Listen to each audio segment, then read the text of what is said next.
So here we have our Black & Decker saw blade and it's a BEHTS501 600 watt hedge trimmer. Now the motor started running but the blades weren't turning, so obviously some disconnect inside here. I'm afraid I've already took the screws out. I just got carried away with myself. So I don't know how many screws there is. There's about 10. Maybe 10 short screws and 4 long screws. And 4 long screws, I think one there, and one at the top there. And the other one, you just have to be careful when you're taking it out. Like I say, I've already disconnected that. That just pulls off. These components just pull out of place. Quite simply. All you've got to do is disconnect the connector block. It's just a connector block there. See the connector block? Just disconnect it. That pulls out of there. Just sort of lifts out of place. The handle seems fairly simple. It's just that with this. Just that with a spring on the bottom there. So it just fell off.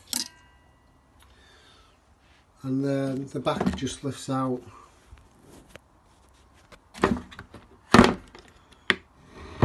Quite simple.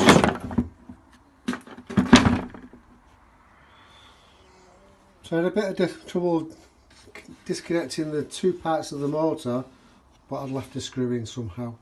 I don't know if there's a secret screw, but anyway, there's a screw somehow left in there. But once I got the screw out, it quite easily came apart. No parts to that side.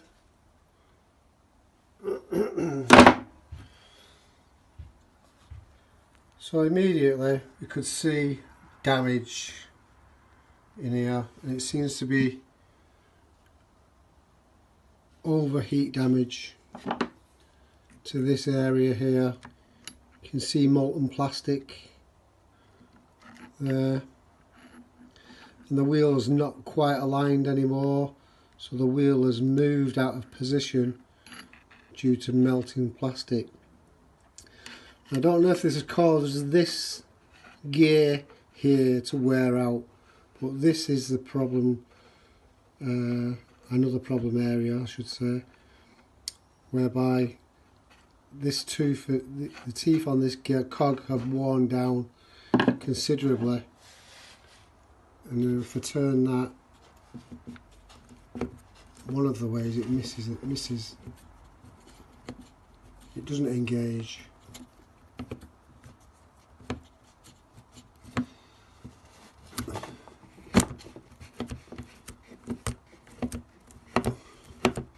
Of course it works now, but you can see the teeth are very badly worn, which I'm guessing means a new whole shaft, because it seems, without taking that apart, it all seems to be connected.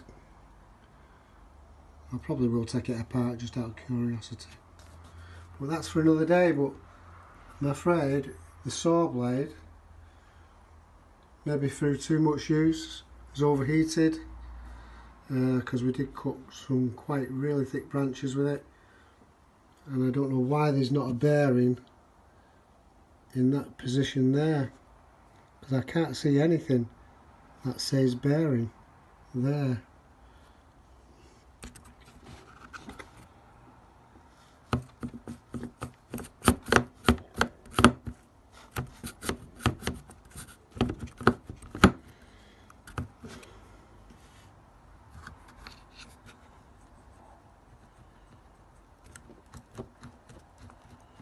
So that's the end of that, I think, for our pocket anyway. Goodbye, Black & Decker Sawblade. Don't overheat thing. Bye. Further to my last video, I said I'd take it apart, and sure enough I did quickly set about it straight away. I could have done it in the same video, but these just lift out. There's two dowels. There's one dowel there and a dowel there, and these all these parts just lift out quite simply.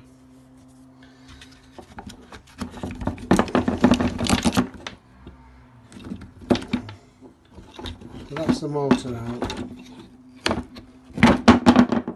and that's the blade out. So what it seems to me is lack of lubrication on everything. There's no oil on that, no grease on it.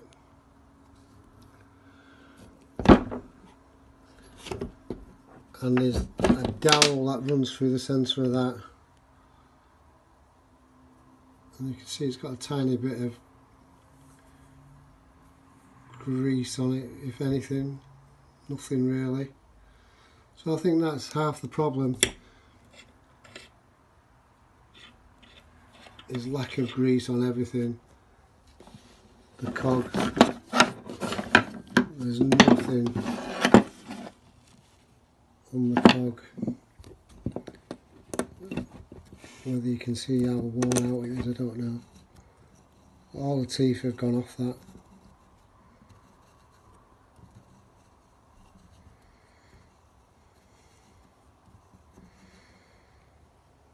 So that's the end of it again. I noticed the bar was bent as well. It's been bent at some point. It's not quite straight. So maybe bending the bar didn't help much, but certainly no lubrication on any of the parts was probably the main factor in the plastic overheating.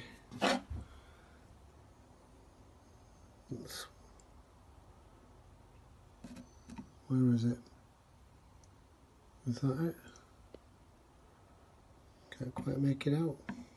I think that's where the plastic overheated.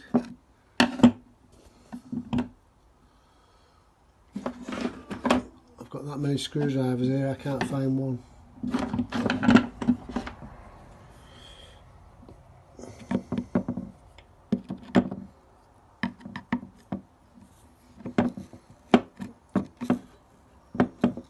For that dowel to turn, it's obviously been seizing up on the main cog in this well here. So that dowel shouldn't have turned, should it?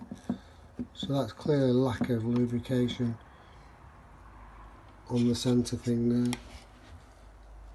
Not enough lubrication. So that should spin freely, which it does appear to do, but obviously not free enough to stop the metal, unless the heat's travelled down it.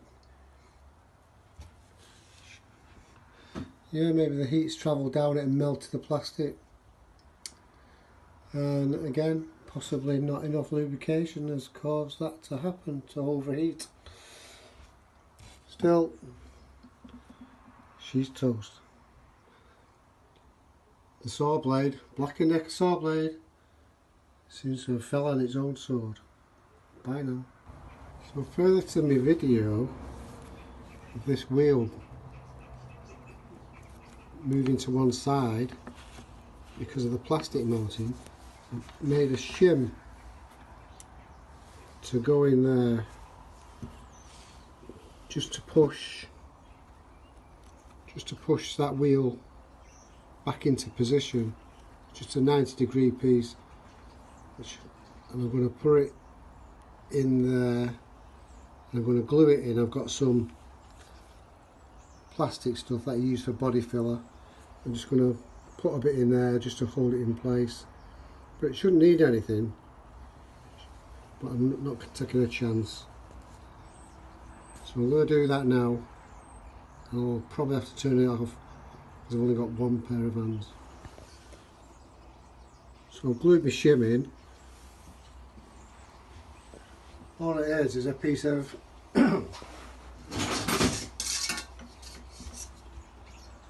carpet trim out of my waste bin that I've bent to 90 degrees and put it in.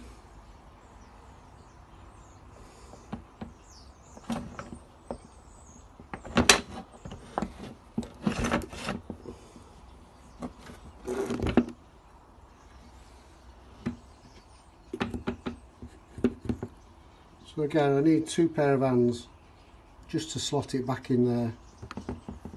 So I've got to line up the spindle on the motor.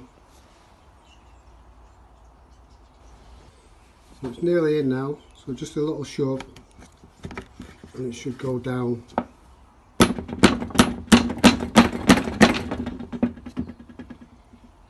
Should go in.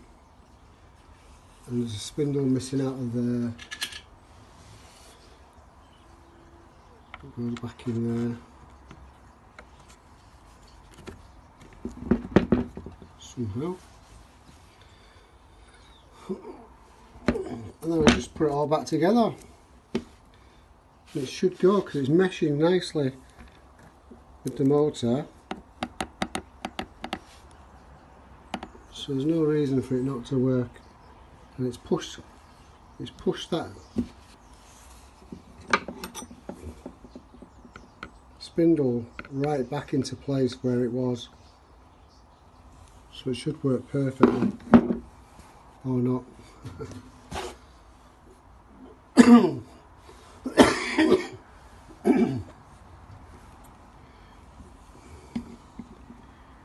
It's a bit tricky putting everything together.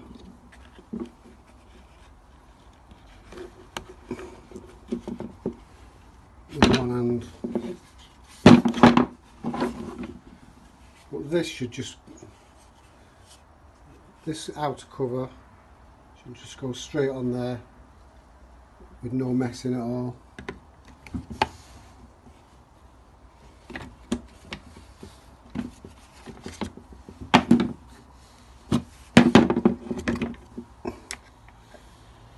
Once I line that up,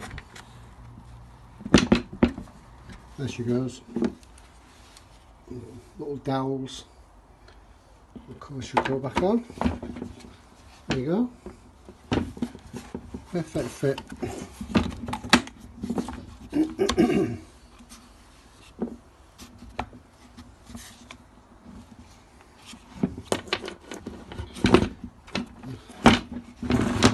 So the only difficult part is putting these wires back into the handle, which I took photographs of, so it shouldn't be too bad.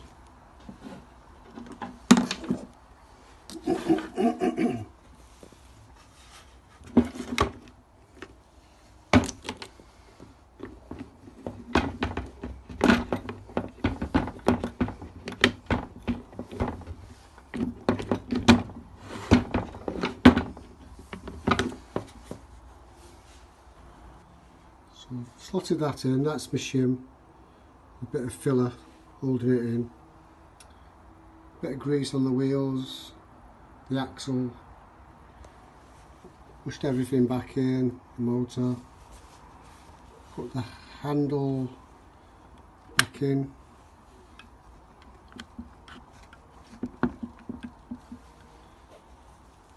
and what I forgot to put in earlier was this safety handle, which just slots in there, and just slots in there, and the spring goes on there.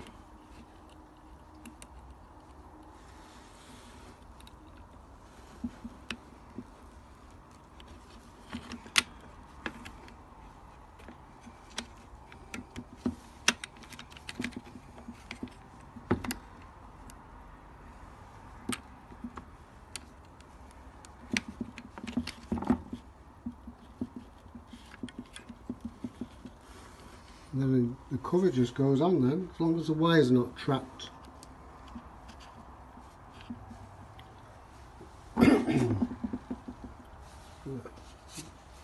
Nothing came out of that, so that goes straight back on. Oh, the dowel.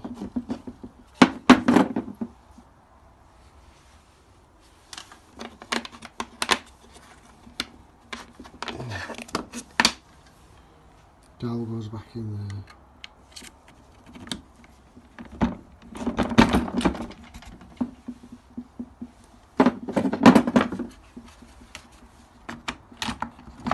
Cover goes straight back on.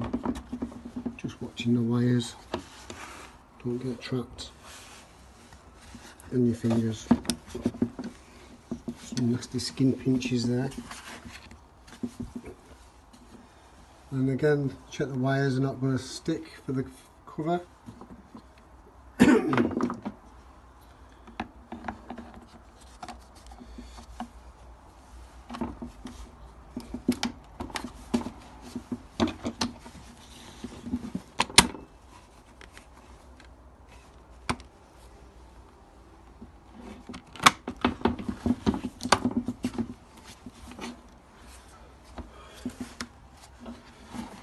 It should be just a matter of screwing it all together. I'll try and give it a try for you.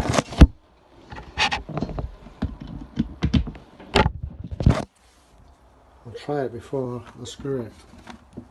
I'll probably screw it up now.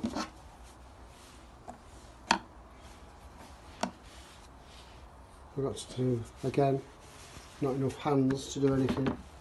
I've got to try and hold it together. So I had to lie on its side because nothing's screwed together.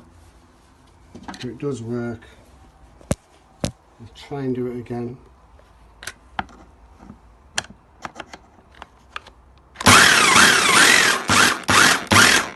It's not happy because it's not screwed together.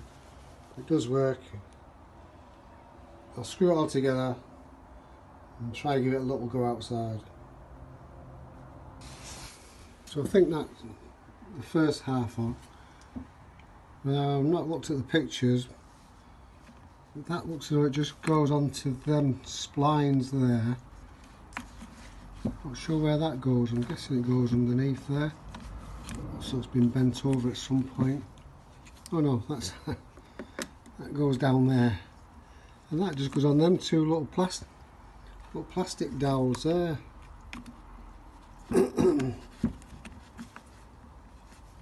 And push the wires in behind.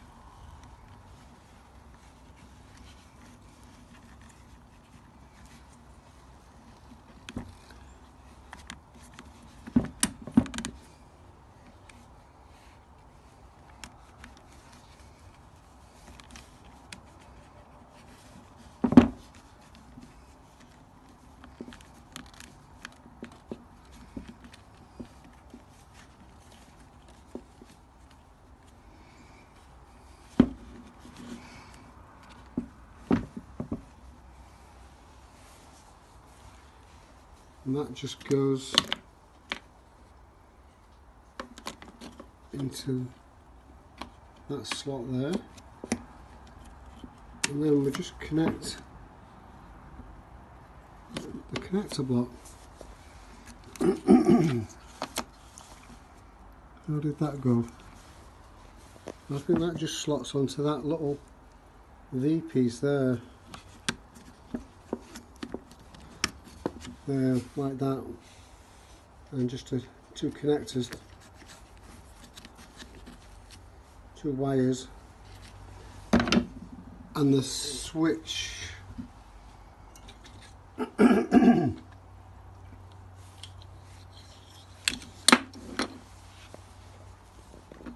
has got a spring on it somehow. Not sure how this works, so I might have to look at my video. There's a spring goes on it somewhere. Spring goes on there, so I might just look at my pictures for that. So I've fixed the chainsaw, I've put my little shim in, and I've given it a go inside the shed and it works fine. And I've got really no heads to cut, so I can only show you that I've fixed it.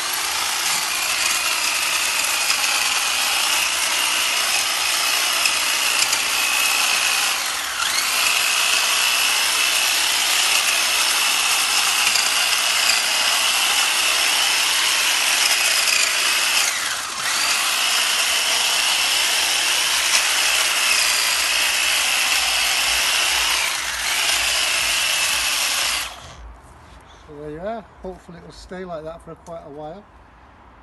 But in the meantime, I'm just going to use that as an emergency one for when my other one breaks down, which I've also bodged repaired. Thank you. Bye.